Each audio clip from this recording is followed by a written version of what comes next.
예, 욥기 1장 말씀입니다. 예, 같이 읽겠습니다. 시작. 우스 땅에 욥이라 이름하는 사람이 있었는데 그 사람은 순전하고 정직하여 하나님을 경외하며 악에서 떠난 자더라. 그 소생은 남자가 7이요 여자가 3이며 그 소유물은 양이 7천이요 약대가 3천이요 소가 500결이요 암나귀가 500이며 정도 많이 있었으니 이 사람은 동방 사람 중에 가장 큰 자라.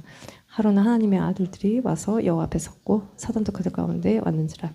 사단이 여호와께 대답하여 가로되 욥이 어찌 까닭없이 하나님을 경외하리까. 여호와께서 사단에게 이르시되 내가 그의 소유물을 다 내 손에 붙이노라. 오직 그의 몸에는 내 손을 대지 말지니라. 사단이 곧 여호와 앞에서 물러가니라. 가로되 내가 모태에서 적신이 나와 싸운즉 또한 적신이 그리로 돌아가올지라. 주신 자도 여호와시오 취하신 자도 여호와시오니 여호와 이름이 찬송을 받을지니이다 하고 이 모든 일에 욥이 범죄하지 아니하고 하나님을 향하여 어리석게 원망하지 아니하니라. 아멘. 네. 예, 오늘부터 욥기를 한번 용감하게 한번 시작해 보겠습니다. 뭐 한 장 한 장은 아니고요. 그래서 뭐 42번 할 건 아니고 한 10번 정도. 이렇게 욥기가 좀 난해하죠. 우리의 삶을 반영하는 것 같습니다. 난해한 우리의 삶을. 우리 삶이 좀 난해해요. 살다 보니까 해석이 안 되고 이게 뭐지? 이러는 우리의 삶의 상황들을 이제 욥기가 그대로 반영하고 있는. 이게 이제 해석이 안 되니까 우리가 이제 정신적으로 공황을 겪어요. 누가 좀 해석해줬으면 좋겠고 좀 정리해주길 바라고. 돌아보면 20대만 해도 돌아보지만 돌아가고 싶진 않습니다. 그 20대에 굉장히 방황했지만 인생이 무겁지는 않았던 것 같은데 우리가 살면서 겪는 그 이후로 겪는 우리의 삶의 문제들은 나이가 들수록 이제 굉장히 무겁다. 그래서 존재가 흔들리는 문제 앞에 우리가 서 있다는 것이죠. 그래서 이해되지 않는 욥의 고난을 통해서 이해되지 않는 우리의 삶의 고난의 문제들을 한번 해석해보자. 해석이 잘 돼야 될 텐데. 예. 그래서 결국 욥기는 고난의 고통의 문제를 다루고 있는데 세상 어디에도 욥보다 더한 재앙은 없어요.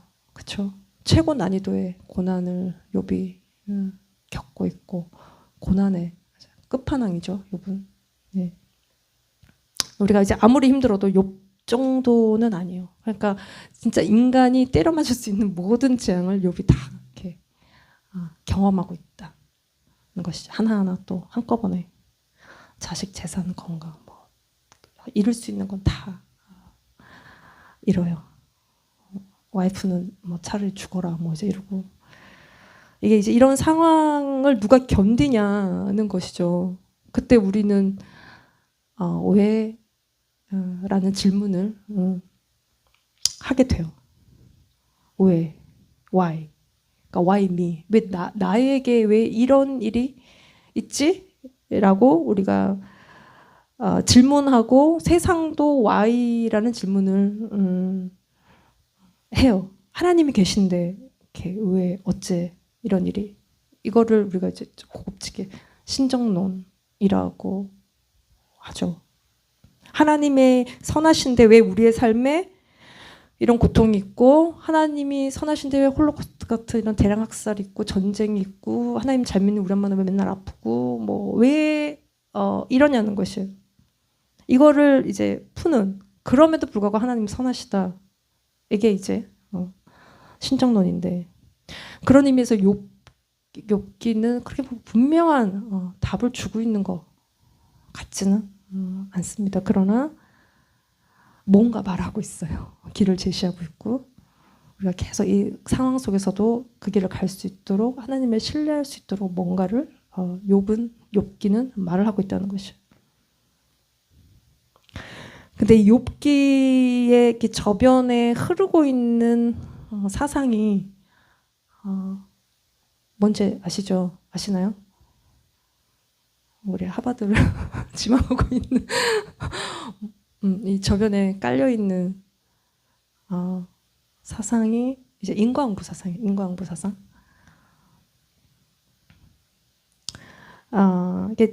이게 근데 인과응보라는 말은 불교 용어잖아요. 그러니까 성경적 용어는 아니에요. 뭐 업보 뭐 이런 이게 불교 용어인데 죄 지으면 벌 받고 고난이 온다.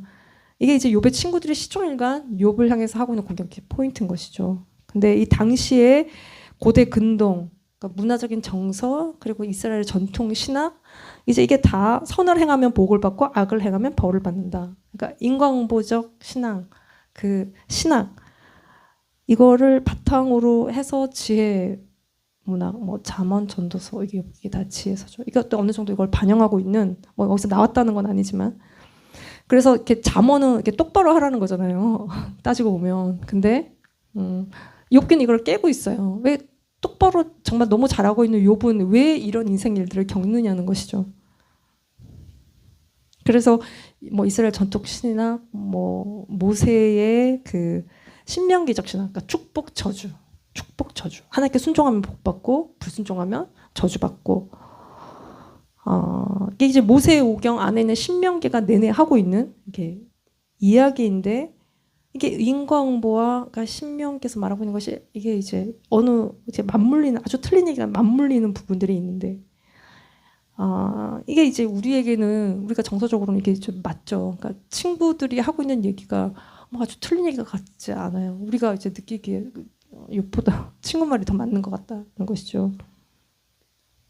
그래서 인과응보 신명기에서 얘기하고 있는 이 신학이 어떤 부분에 있어서 원리적으로 맞는 부분이 있지만 그러나 근본적으로는 다른 이야기.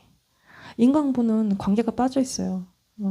관계 안에서 하고 있는 기계적인 이야기인 것이고 축복과 저주를 이야기하는 신명기적 신학, 신명기 신학에서 하고 있는 얘기는 하나님과 관계 안에서 그것들을 풀고 있는 것이죠. 하나님을 잘 믿으면 하나님을 잘 섬기면 우리가 당연히 그 관계 안에서 우리가 복을 누리게 되는 것이죠. 그래서 잠언도 따지고 보면 지혜의 근본이 하나님을 경외하는 것이죠. 관계를 빼고 기계적으로 이렇게 하면 복 받고 저렇게 하면 저주 받고 그 얘기를 하고 있는 건 아니라는 것이.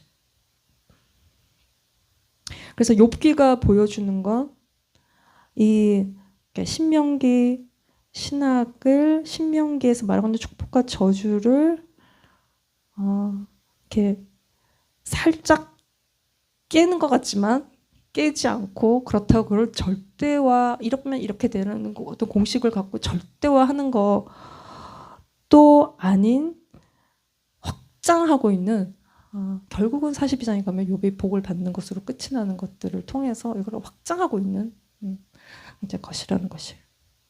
그래서 욥기의 주제는 의인이 고난을 받는가, 의인의 고난을 얘기하고 있지만 결국은 그 저변에 하나님은 선하신가? 라는 질문을 제기하고 있는 것입니다. 그러니까 욥은 당대 의인이에요. 그러나 친구들은 욥을 보면서 욥의 죄를 이잡듯 막 뒤지고 있는 게 정죄죠, 정죄. 자신들의 생각, 신학의 틀 안에서 정죄하고 있는 거예요. 충고가 아니라 정죄가 되어지고 있는 이렇게 지점이다. 것입니다. 그래서 욥을 통해서는 신정론의 그 단순히 답을 주거나 뭐 인과응보의 흐름을 막 따라가는 것이 아니라 그걸 넘어서 그 고난의 끝에 우리가 하나님을 이렇게 만나는 이 관계 회복 이게 고난의 해결 지점이고 그 결과인. 그래서 지금 우리가 가지고 있는 영적인 수준을 이 고난을 통해서 우리가 넘어 더 높은 수준의 하나님과의 관계 안으로 우리로 하여금 들어가게 하게 하는 그 관문이 되어지는 것이 고난인 것이죠. 그래서 다시 결국은 42장의 복을 받는 욥을 통해서 이 신명기의 신학, 축복, 저주, 신명기 신학을 재해석하고 있는 것입니다. 결국은 복을 받는 하나님과 관계 안에서 하나님과의 고난 가운데 만남을 통해서 고난을 견딘 자, 자기를 이긴, 자기를 극복한 사람에게 베푸신 하나님의 놀라운 은혜와 축복이 있다는 것입니다. 이거는 인과응보를 넘어서는 이야기라는 것이에요. 이해가 되셨죠? 어려운 얘기였는데 제가 여기까지. 그래서 욥기의 배경은요, 우리가 아는 것처럼 족장 시대라고 이제 우리가 알고 있는데 아브라함과 동시대로 보면 되고 뭐 분위기 비슷해요. 소유물도 화폐고 화폐가 아니라 양 7천, 낙타 3천, 뭐 해서 이렇게 엄청난 부자 아브라함처럼 그리고 140살까지 살고 족장들과 비슷한 연수를 누리는 걸 봐서 이렇게 족장 시대가 이제 욥기의 배경이고 이게 저작 연대에 대해서는 뭐 먼저는 기원전 7세기, 2세기 족장 시대로 볼 수도 있고 그리고 포로기로 보는 거예요. 포로기 때 왜냐하면 의인도 고난 받을 수 있는가라는 주제로 욥의 설명이 안 되는 이 고난에 대해서 바벨론 포로로 끌려갔던 이 유대인들의 고난을 상징하기 위해서 포로기에 쓰여진 후대의 글, 포로기설로 이제 보고 있는 포로기 저작설로 보는 그래서 포로 시대 공동체가 이스라엘 공동체가 직면한 신학적 문제에 대한 성찰을 못 담고 있다. 뭐 이제 그런 것이죠. 근데 이게 이제 주된 관점인데, 근데 이제 욥의 고난과 이스라엘 백성들이 바벨론 포로로 끌려간 건 좀 다르지 않나요? 이게 불순종해서 끌려간 건데 이게 매치가 좀 어려운데 그러나 그 속에서도 의인들이 있었고 또 이게 언제까지 이제 이러고 있어야 되느냐? 회개하고 돌아오고 성전도 짓고 뭐 그런데도 계속 어려운 이 현실들 앞에서 욥이라는 인물을 통해서 이 상황을 해석하고 있고 꼭 죄를 지어서 고난받는가라는 질문을 이 욥기를 통해서 하고 있는 것입니다. 이게 우리도 마찬가지인 것 같아요. 욥기가 난해한 건 우리가 욥처럼 의인이 아닌 것처럼 보이죠. 우린 죄 지어서 마땅히 받을 벌들을 받고 있는 거 면이 이제 있어요. 근데 이건 쉬워요. 우리가 죄 짓고 뭐 잘못해서 막 버리오고 그러면 회개하고 뉘우치면 이제 막 딱 깔끔하게 끝나는데 문제는 이제 이게 의인의 고난인 것이. 그러면 우리가 질문하게 되고 Y라는 질문을 할 수밖에 없어요. 그때는 뭐가 뭔지 모르지만 우리가 믿음으로 그 상황 속에서 인내해야 되는 것이고 내가 회개했는데도 계속 뭔가 문제가 해결되지 않고 계속 어렵다. 그랬을 때 우리가 이거는 진짜 믿음으로 하나님이 뭐라고 말씀하실 때까지 기다려야 되는 영역이고 우리가 선을 행하다가 낙심할 일들이 많은데 그때 계속 우리가 믿음의 인내가 필요한 것이라는 것입니다.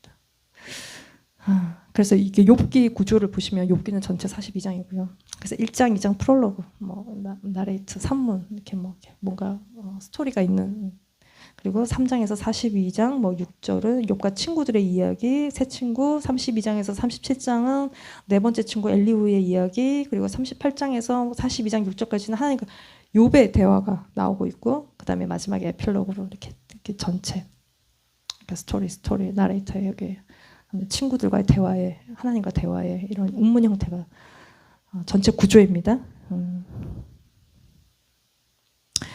그래서 1절로 들어가 보시면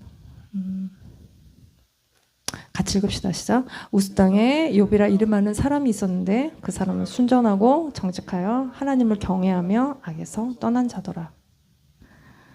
예, 오래된 분위기가 확 나고 있어요. 뭐 옛적에 뭐 욥이라는 사람이 살았다라고 시작하고 있어요. 정말 오래된 얘기인데 여전히 해석되지 않는 삶의 자리에 살아가고 있는 우리에게 동일하게 적용이 되는 그 이야기를 시작하고 있다. 그러니까 우리가 욥기를 펼치는 이유, 각자의 삶에 이해가 되지 않는 고난이 찾아올 때 우리가 이제 욥의 말씀을 펼치고 나에게 왜 이런 고난이 왔는지, 어떻게 해야 되지, 내가 무엇을 어떻게 되는지 이것들을 생각하게 되는 욥의 고난을 이제 우리가 묵상한다는 것이죠. 우리가 고난 당할 때 사람들이 자꾸 주변에서 콩 심은 데 콩 나고 팥 심은 데 팥 난다는 얘기를 자꾸 합니다. 근데 욥기에서 하는 얘기는 내가 심지 않은 걸 거둘 수도 있다는 것이죠. 근데 이걸 잘못 적용해서 나는 콩 심은 데 딴 거 났는데 다른 사람들은 콩 심은 데 콩 났다고 이렇게 해석하면 안 되는 것이죠. 우리의 삶에 내가 심지 않은 것도 내가 감당하고 거둬야 되는 어떤 인생의 어떤 순간들이 이제 있다는 것이. 그리고 이 우스 땅은 뭐 정확하게 모르겠지만 뭐 에돔 지역일 거다. 이게 이제 유력한 설이고. 그러니까 욥에 대한 1절에서의 가장 중요한 설명은 온전, 정직, 하나님을 경외, 악에서 떠난 자라는 것입니다. 그래서 그 사람은 온전하고, 온전은 히브리 탐하고, 정직, 야사르하고, 그래서 하나님을 경외하고 악에서 떠났다는 것입니다. 이 온전에 대한 1절에 나오고 5절에 나오고 22절에 나오고 또 2장 뭐 이게 굉장히 중요한 욥기를 이해하는 중요한 개념이죠. 욥의 온전. 이거는 뭐 흠없고 나뉘지 않고. 그러나 이거는 완벽을 의미하는 것이 아니라 하나님 앞에 진실돼서 두 마음을 품지 않는 상태. 죄 없는 상태가 아닌 내적 통합성. 요즘 뭐 많이 하는 인테그리티에 관한 것이에요. 이 탐을 단지 죄 없는 걸로 해석하면 문제가 굉장히 많아요. 세상에 죄 없는 사람이 없죠. 의인은 없나니 1도 없다고 하셨는데 욥이 이런 죄 하나도 없는 뭐 인물이다. 근데 뭐 고난을 받는다. 이 얘기를 하고 싶은 게 아닌 것이에요. 우리랑 너무 갭이 크고 이게 의인의 고난인데 이 온전함, 이 인테그리티 이거는 하나의 온전함이라는 뜻인데 이게 하나님 앞에서 나뉘지 않는, 분열되지 않는 내 말과 내 행동이 일치가 되는 내적 통일성, 분열되지 않은 어떤 그 상태, 내면의 일치, 우리의 삶에 하나님을 향한 어떤 방향성을 이야기하는, 그리고 내가 어떤 일들을 겪든 계속 하나님을 붙드는, 하나님을 떠나지 않는 내 삶의 어떤 방향성을 이야기하고 있는 것이죠. 그래서 또한 이게 우리가 그러니까 죄 속에도 우리가 죄를 많이 짓잖아요. 죄 속에도 하나님 앞에 정직하게 살아가려고 하는, 아무도 보는 사람이 없을 때 내가 하나님 앞에서 살아가려고 하는 내 삶의 태도와 그 방향성을 이야기하고 있는, 그럴 때 정직이라는 이 야사르는 이렇게 고든, 이렇게 스트레이트, 딱 고든, 정직은 고든 것입니다. 왜곡되지 않고 관계 속에서 이렇게 구부러지지 않아. 이거는 거짓말을 하고 안 하고 일도 안 하고 그 문제를 넘어서는 내가 사람 앞에서 내 신앙을 굽히지 않고 하나님 앞에서 신앙을 굽히지 않고 반듯하게 서 있는, 바르게 살아가는 우리의 삶의 태도를 말하는 것이. 그러니까 단순히 도덕적 선을 추구하는 걸 넘어서는 모든 인간관계 속에서 내가 사람을 이용하지 않고 조종하지 않고 함부로 하지 않고 그런 관계 속에서 삶의 태도들을 이렇게 보여주는 것이 이게 정직함이에요. 그래서 이런 온전하고 정직한 삶은 하나님을 향한, 하나님을 경외하고 그래서 악을 떠난, 죄짓지 않으려는, 죄를 안 짓는다는 것이 아니라 이렇게 가면 우리가 자기의 율법에 빠지게 되는 거죠. 계속 이제 그것만을 추구하는, 이게 뭐 약간 결벽증이죠. 그것이 아닌 악에서 떠나려고 하고 타협하지 않으려고 하는 그 방향성과 우리의 노력, 죄를 선택하지 않는 것, 죄와 거리를 두는 것, 악을 향해 가지 않는 것, 날마다 죄에서 돌이키고 회개하려는 죄에 대한 유혹을 이겨내려고 하는 우리의 삶의 태도. 뭐 죄 유혹이 없는 사람이 어디 있겠습니까? 그래서 욥도 자기 눈과 약속하고, 우리는 누구나 죄 가운데 있지만 죄를 선택하지 않는 우리의 그 약속, 이 지점에서 우리가 욥과 연결이 되는 거예요. 욥이 좀 멀리 우리랑 상관없는 사람이 아니라 그 지점에서 우리도 욥과 연결이 되는, 그러나 이제 우리보다는 한 수 위이신 이 욥의 욥처럼 하나님을 경외하고 살아가는 그 삶의 태도가 우리가 그대로 적용이 되는 것입니다. 그래서 이런 온전하고 정직한 삶의 추구는 지금보다 더 하나님께 가까이 가게 하고 하나님과 더 가까워지는 그 관계로 끌어올리는 닥쳐오는 고난 가운데 우리가 하나님과 더 깊어지는 관계로 가게 하는 것이, 이게 고난이 주는 효과, 유익. 이러한 욥의 온전, 정직, 경외, 악에서 떠난 삶의 모양이 2절에서 5절이 뭔가 말하고 있습니다. 보시면 욥이 그렇게 사니까 이렇게 복 받는 그 삶, 그러니까 인간보가 약간 이렇게 통하는 2절에서 5절까지 말씀인데, 뭔가 어느 정도는 욥이 잘 복 받고 잘 살고 있어요. 그래서 그러나 이거는 하나님과 관계 안에서 일어난 일이지. 그 하나님과 관계 안에 거하기 때문에 누리는 복이지. 그냥 오는 것은 이제 아니죠. 그래서 2절에 보시면 아들이 7이고 딸이 3이고 아들의 7의 수는 완벽수죠. 거기에 딸 3. 그러니까 완벽한 하나님의 축복. 욥의 인생을 향한 하나님의 축복, 선물. 그러니까 자식은 여호와의 기업, 태의 열매는 리워드죠. 상급이 하나님 우리에게 주시는. 내 거기도 하지만 하나님이 나에게 맡기신, 내 소유는 아니지만 하나님께서 맡겨주신 하나님의 축복, 선물인 것입니다. 애 키우는 게 쉽진 않지만 하나님이 우리에게 주신 축복이고 선물이다 하는 것입니다. 리워드를 주셨다는 것이죠. 그래서 저도 저희 아들을 낳을 때 그때가 5년 정도 한 텀 캠퍼스 사역을 끝내고 하나님이 이렇게 아들을 끝에 이렇게 주셨어요. 저는 그게 선물이라고 생각했고 사역을 끝내면서 영광은 없고 영광에 상처만 남은 것 같은 그 느낌 아닌 그 느낌 속에 하나님이 따라 착하고 충성되다고 말씀하시면서 주신 이 아들, 그리고 이렇게 둘째는 제가 또 이렇게 졸업한 학사들과 몇 년 사역을 좀 했었는데 그때 또 끝에 하나님이 딸을 이렇게 또 주셨는데 저는 그게 선물이라고 내 인생에 주시는 이렇게 축복, 어떤 리워드, 보상이라고 생각하고 저는 이렇게 받았고, 때론 자식이 영혼의 밑바닥까지 내려가서 기도하게 하기도 하고, 또 저는 딸을 낳고 굉장히 기뻤는데 정말 존재가 기쁜 게 이런 거구나.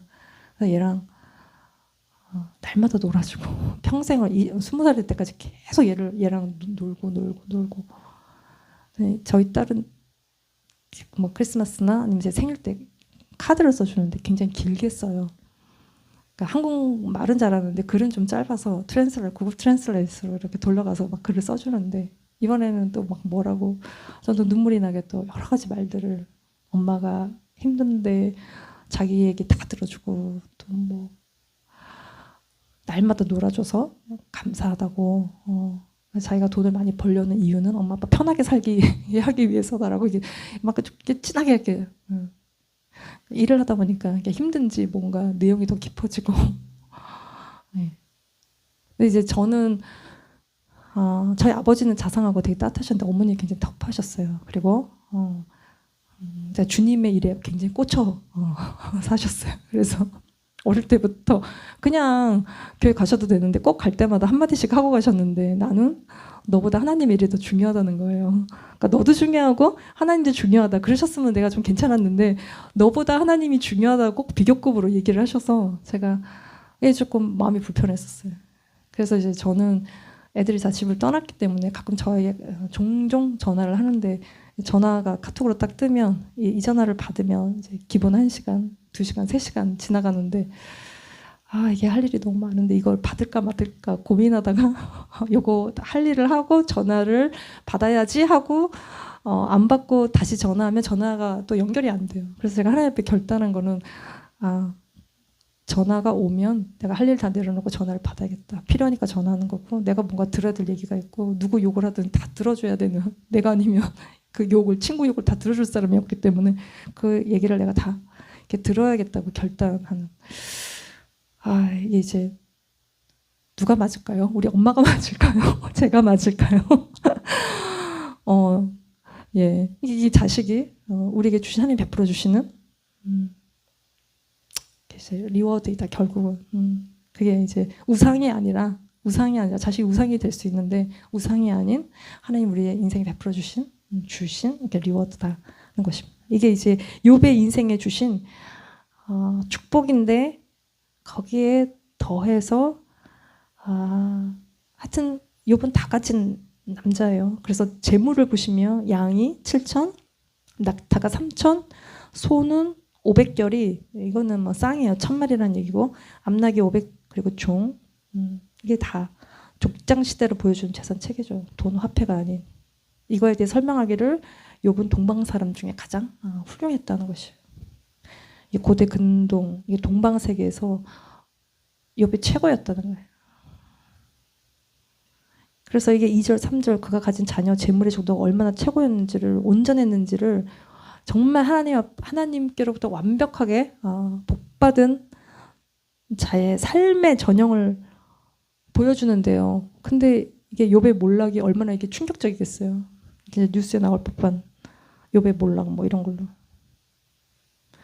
거기다가 욥이 얼마나 온전했는지를 보여주는 작은 에피소드가 이게 4절, 5절에 나오죠.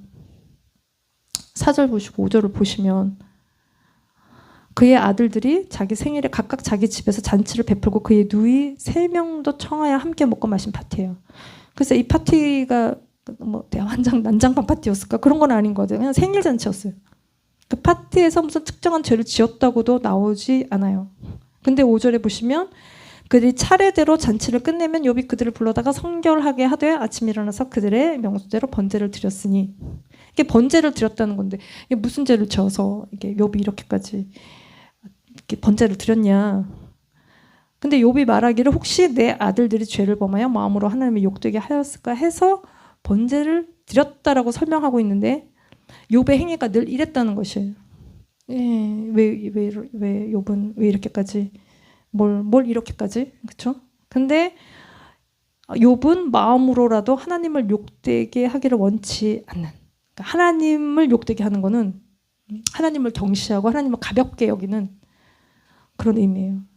그러니까 잔치의 즐거움으로 이 아들들이 하나님을 잊고 삶의 중심에서 하나님을 밀어내고 삶의 풍요, 잔치의 즐거움, 뭐 관계의 즐거움, 이 뭐 부족함이 다 가진 그 부모의 자식으로 살면서 이 부족함이 없는 삶 속에 하나님을 잊고 그 삶의 즐거움에 빠져 있기를 원치 않은 뭐 욥의 영적인 몸부림, 영적인 노력인 것이에요. 그러니까 하나님보다 하나님 주신 것에 더 클릭이 되어 살아가는 것을 거부하는 욥의 정결함.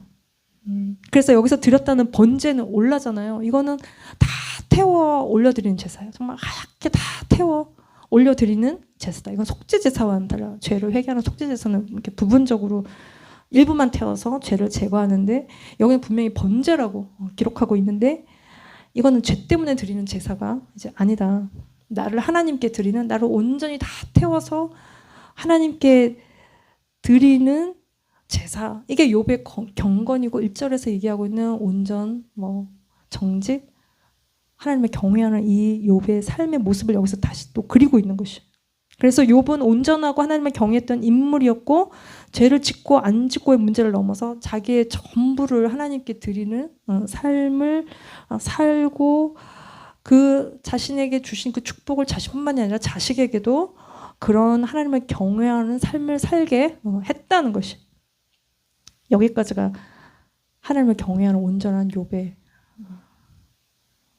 근황이죠. 우스 땅에 살고 있는 욥의 근황. 이게 땅의 이야기. 이제 서서히 욥의 몰락이 시작되고 있는데, 근데 이거는 이 욥의 고난의 시작은 땅에 속한 일이 이제 아니라는 거예요. 그러니까 욥은 뭐 아무것도 알 수가 없다는 거예요. 다 이렇게 하늘에서 일어나고 있는 일들이라는 거예요. 영적 세계인 거예요. 그래서 무대가 땅에서 이제 하늘로 올라가고 있어요. 이렇게 넘어가고 있어요. 그래서 6절에서 12절 보시면 이게 또 다른 이야기가 나오고 있는데, 이게 1절에서 아까 봤던 5절은 그러니까 욥이 의인이라는 거죠. 그리고 욥이 얼마나 행복한 삶을 살고 있었는지를 보여주는데, 이제 욥의 인생에 예기치 못한 일들이 6절에서 12절에 이제 일어나고 있다는 것이에요. 그래서 6절을 보시면 하루는 이라고 시작하고 있어요. 하루는. 이게 하루는 이라는 말이 굉장히 많이 나오는데, 하루는 이게 이제 전환이 일어나죠. 땅에서 하늘로 전환이 일어나고 있어요. 다른 차원의 이야기가 시작되고 있어요. 진짜 하루라는 의미 이상의 이야기의 또 다른 시작을 알리는 히브리어 표현인 것이죠. 천상회의가 시작되고 있어요. 욥의 고난이 인과응보가 아니라는 걸 보여주는 게 요 시작이 되고 있는 것이죠. 욥이 무슨 죄를 지어서가 아니라 갑자기 욥이 맡고 있는 이 모든 일들이 하늘에서 막 이렇게 있었던 일들이 이제 땅에서 이루어지는 사건이다는 것이. 우리 오늘도 무사히 살아가기를 바라는데 이게 지금 난데없는 일들이 우리 인생 가운데 일어나는 이 이상한 하루는 하나님께 속한 그 시간대라는 것이. 이게 무슨 일이 일어나는가 보시면 6절에 하루는 하나님의 아들들이 와서 여호와 앞에 섰다. 이게 천상 회의 장면이죠. 왕 앞에 신하들이 쫙 이렇게 천사들, 하나님의 아들들, 천사들, 피조된 영적 존재들 쫙 서고 거기에 사탄도 그들 가운데 왔다는 것입니다. 이 사탄에 대해서 욥기에 나온 사탄에 대해서는 2장에 더 얘기를 하고 어쨌든 여기는 천상 회의의 장면이고 그 속에 하나님과 사탄의 심도 깊은 대화가 시작이 되는데 이 대화의 주 요지가 무엇인가요? 이 대화의 초점, 이 이슈, 하나님과 사탄의 대화의 초점이 욥이 의롭냐는 것이죠. 욥이 진짜 의롭냐, 어떤 상황에서도 하나님만 경외하느냐, 이 질문을 던지고 있어요. 그래서 8절에 여호와께서 사탄에게 이르시되 네가 내 종 욥을 주의하여 보았느냐? 그와 같이 온전하고 정직하여 하나님을 경외하며 악에서 떠난 자는 세상에 없다. 이게 1절의 반복인데 하나님 버전으로 이렇게 들려주시는 거예요. 이거에 대해서 사탄은 아주 부정적이에요. 이게 욥기에서는 사탄을 조금 이렇게 약간 사탄의 약간의 권세를 약간 좀 리드스하는 분위기가 좀 있기는 한데 그럼에도 불구하고 사탄은 참소자이다. 그리고 사탄의 말은 아주 현실적이에요. 9, 10, 11절을 보시면 사탄이 대답하여 이르되 욥이 어찌 까닭없이 하나님을 경외하리까. 하나님을 경외하는 까닭이 있다는 게 사탄의 주장이에요. 욥이 하나님을 경외하는 데는 무슨 이유가 있다는 것이에요. 그래서 10절에 주께서 그와 그의 집과 그의 모든 소유물을 울타리로 두심 때문이 아니니까 주께서 그의 손으로 하는 바를 복되게 하사 그의 소유물이 땅에 넘치게 하셨음이니이다. 이게 욥이 하나님을 경외하는 이유라고 사탄이 이제 말하고 있어요. 이게 이제 아니야 라고 이야기하기에는 우리의 현실을 그대로 반영하는 사탄의 그럴듯한 참소. 이 지점에서 우리가 다 좀 찔린다는 것이 좀 찔려요. 스스로 하게 되는 질문. 사탄이 아주 설득력 있는 이제 문제 제기 것이죠. 그러니까 우리가 삶에서 망하는 일이 생기면 뱅크럽 되고 막 이러면 우리가 하나님 없다. 그리고 하나님 확 떠나요. 사탄의 말이 맞는 거죠. 더 이상의 우리 안에 인테그리티를 유지할 수 없다는 것이. 이거는 이제 내가 하나님을 왜 믿지? 하나님을 왜 섬기지? 이 문제를 우리의 마음의 동기에 문제가 이제 고난을 통해서 드러나는 하나님보다 하나님이 우리에게 주신 것에 우리의 마음이 더 이제 가 있는 여기 사탄이 드러내는 우리의 마음을 드러내는 지점이다. 그래서 우리의 삶에 고통이 있다면 하나님보다 하나님이 주신 것을 더 사랑하는 것들을 하나님이 제거하시는 이제 과정인 것입니다. 그 시간이 하나님만 바라보게 하는 과정, 고통의 과정, 시간. 그래서 이거는 사탄이 정말 땅을 두루 다니면서 막 이렇게 살핀 본 바대로 하나님을 따른다고 하는 사람들의 마음의 동기를 이렇게 보여주는 이렇게 좀 불편한 이렇게 진실인 것이죠. 자기의 유익을 구하는 우리의 존재와 신앙의 어떤 기반을 흔드는 근본적인 질문을 하고 있는. 그래서 사탄은 그렇다, 하나님은 아니다 라고 욥을 변호하시는 이 대립 속에 그러니까 욥의 손에 쥔 것을 한번 뺏어보자. 이게 이제 하늘에서 일어난 11절에 이제 주의 손을 펴서 그의 모든 소유물을 치소서 그리하시면 틀림없이 주를 향하여 욕하지 않겠나이까. 그랬더니 12절에 여호와께서 사탄에게 이르시되 내가 그의 소유물을 다 내 손에 맡기노라. 다만 그의 몸에는 내 손을 대지 말지니라. 사탄이 곧 여호와 앞에서 물러가니라. 이게 욥의 고난이 이렇게 시작이 됐다는 것입니다. 욥에게서 하나님 외에 의지할 수 있는 모든 것들을 다 그 손에서 뺏어보자는 것이에요. 그거를 하나님은 허용하셨고 그 소유를 다 그래서 사탄에게 맡기셨다는 것이죠. 이게 이제 시험을 위한 시험이 아닌 하나님의 목적이 있다. 우리를 단련한 주님의 정금같이 나오게 하시는 하나님의 목적, 우리가 고난을 통과한 이후에 우리가 다스리는 권세를 얻게 될 그 하나님의 목적이 이 고난 가운데 있다는 것입니다. 그래서 13절에서 19절을 보시면 이게 다시 내가 소유물을 다 네 손에 맡기노라 말씀과 함께 다시 장면이 하늘에서 땅으로 이제 이동하고 있어요. 그래서 13절에 보시면 또 하루는 이라고 시작하고 있습니다. 이 하루 동안에 욥에게는 굉장히 잔인한 하루죠. 막 끔찍한 일들이 13절에서 19절까지 다발로 일어나요.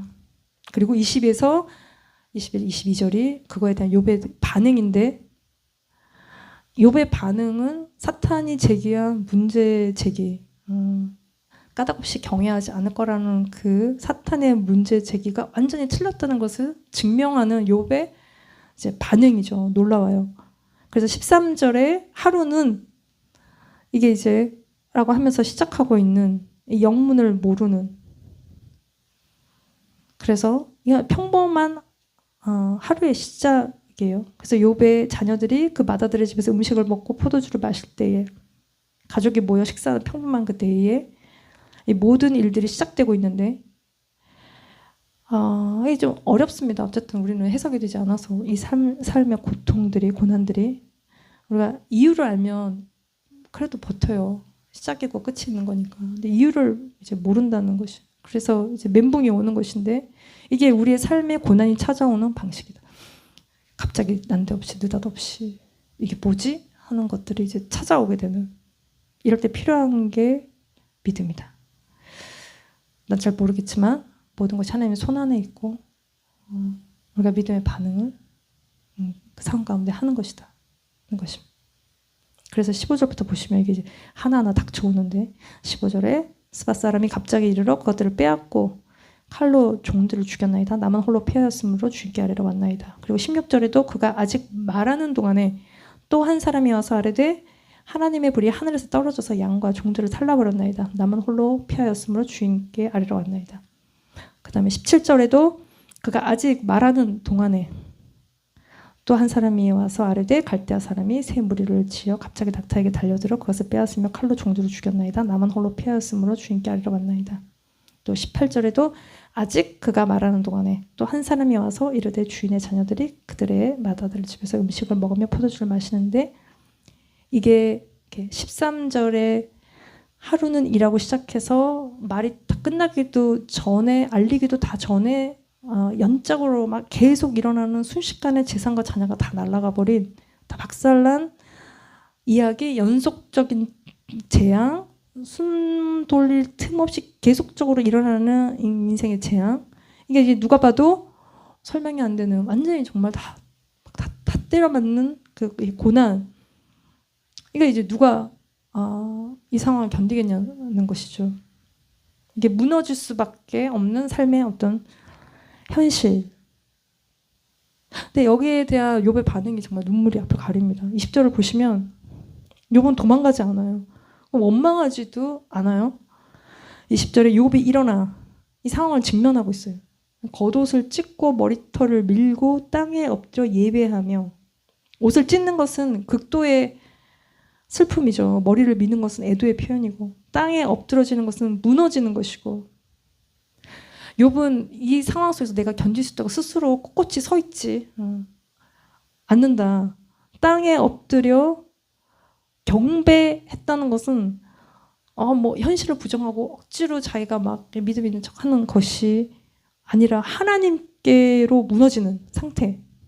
스스로 이겨내려고 애쓰는 것이 아니라 하나님께로 무너지는, 사람이 아닌, 상황이 아닌 하나님 앞에서 우는 그 상황, 하나님을 붙들고 있는 행동이에요.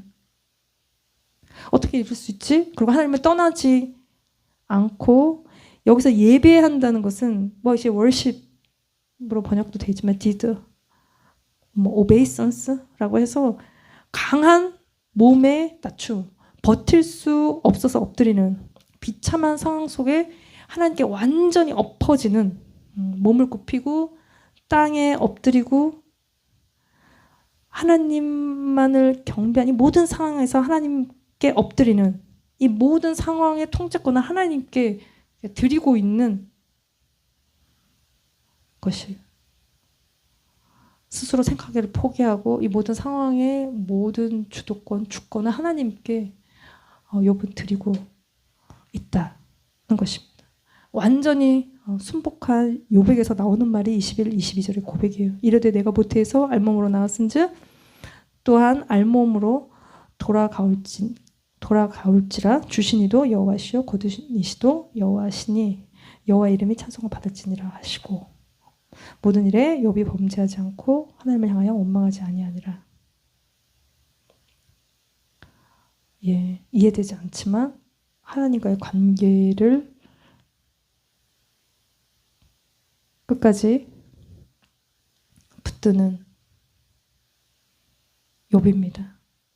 끝까지 인테그리티를 유지하고 있는, 1절에서 시작된 그 욥의 온전을 끝까지 지키고 있는, 하나님을 떠나지 않고 계속 하나님을 바라보고 있는 욥의 온전함이라는 것입니다. 1절에 욥의 온전, 정직, 하나님을 경외함, 악에서 떠난 욥의 경건이다. 우리의 고난 가운데 하나님을 떠나지 않고 하나님을 원망하지 않고 하나님께 엎어지는, 하나님을 붙드는, 끝까지 우리의 인테그리티를 유지하는 저와 여러분이 되시기를 기도합니다. 기도하시겠습니다. 하나님 아버지, 욥기의 말씀을 주셔서 감사합니다. 우리가 살아가며 이해되지 않는 모든 삶의 상황 속에서 욥처럼 하나님을 신뢰하고 선하신 하나님을 바라보게 하여 주시옵소서.